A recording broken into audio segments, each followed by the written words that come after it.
Have you ever noticed that the English language just says things and we all pretend that it makes sense? Like standing on the shoulders of giants. Nobody questions it. Nobody thinks about it. But I've thought about it. And according to fundamental math, scientists should now be -5 feet tall.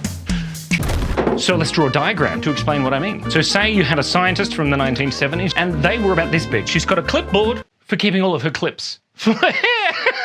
Wish I had hair. If you made a discovery, say in the 1980s or 90s, that means you'd have to stand on her shoulders because she's the giant you stood on. So let's just make her shoulders a little larger here. There we go. So back in the 70s, because we didn't have computers, she had to carry all of her clipboards like this because she couldn't, remember everything. So therefore, for example, you had a scientist from the 1980s. He would have to be this big with his amazing 1980s sunglasses. She's 5 foot tall and this guy 3 feet tall. Then you see where I'm going with this, right? It's the 1980s. It's important to label your work. If you go, say, to the 1990s, back in the olden days, the pen just...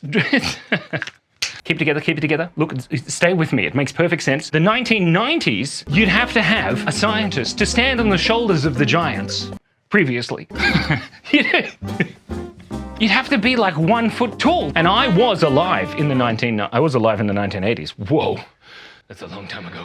1 foot. They didn't have 1 foot, like they were just 1 foot tall. Scientists in the 80s didn't have 3 feet, unless they were doing some intense genetic modifications. So remember, this has all made perfect sense. Let me just check my notes. Yes, a C sharp.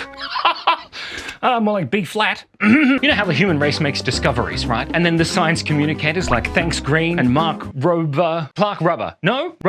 They communicate those scientific discoveries to us. When they make those discoveries, they say, we're just standing on the shoulders of giants. You take what you learned from the previous generations and then you build upon that. Not on their shoulders, because they're dead. Mostly. Excuse me. Not me, I'm still alive. For example, when Isaac Fig Newton, the guy who really liked biscuits and discovered apples because he was hungry, he really needed a snack, and then the tree was like, here, have one of my fruiting bodies. Ow!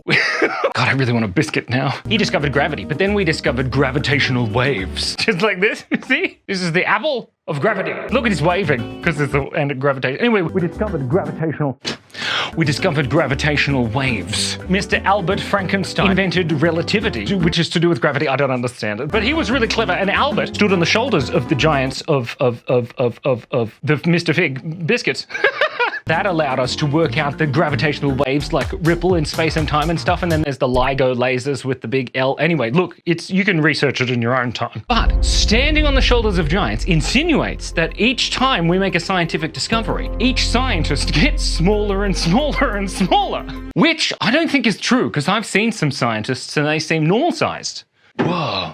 If we continue this, right, 5 feet to 3 feet to 1 feet, that's a ratio of things that happen over time in a mathematical progression. 5, that's 2, so 5 minus 2, let's do some maths. 5 minus 2, that's 5 minus 2 is 3, that's right, 3 minus 2 is 1. So therefore, right, in the 2000s, hold on, let me put that down.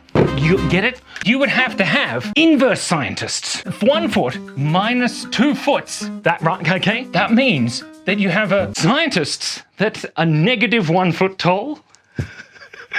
I'm pretty sure that looks like Jamiroquai. Was Jamiroquai from the 1990s? So therefore, Jamiroquai, the scientist, is -1 foot tall. Which means that as you keep going, 2000s, the 2010s, which I was also, I was alive all the way up until 2026. We can continue this projection. -3 feet. Scientists progressively getting taller, but upside down, because it's -3 feet. And then that leads us to running out of whiteboard. If you -2 from the -3, then you get -5. Which means that scientists in the 2020s, they're all -5 foot tall because they have to stand on the shoulders of the giants. And then if you show the progression, that... The word unhinged comes to mind. That's about the same. It's not about accuracy. It's about conspiracy. That's what my mum used to always say. Proof that back in the day, humans were much taller, to 5, 6, 7 feet, so 7 foot tall. That means that in the 1960s, which is when Einstein was alive? Anyway, it doesn't matter. Okay, so scientists, right? They were a bit scribbly because we were running out of time. So scientists in the 1960s were 7 feet tall, and then scientists in the 50s were 8, 9 feet tall. Scientists are huge. Back in the day of Newton, he would have been like 150 feet tall. That's crazy. Explains the hair, though. In conclusion, I would like to say that all scientists before the 1990s were from anywhere in the world, in the Northern Hemisphere. After the 1990s, we got... Put the phone down. Sorry, kids these days, just on their phones all the time. After the 1990s, all of the scientists were from Australia because we're upside down here in Australia. That's why that all of the great scientific breakthroughs come from Australia. Thank you so much for listening to my TED Talk. If you made it this far, congratulations. Don't forget to be kind, be curious, and stay awesome. And if you want more silly videos like this, please subscribe. Thank you so much for breathing, but unfortunately we have run out of time.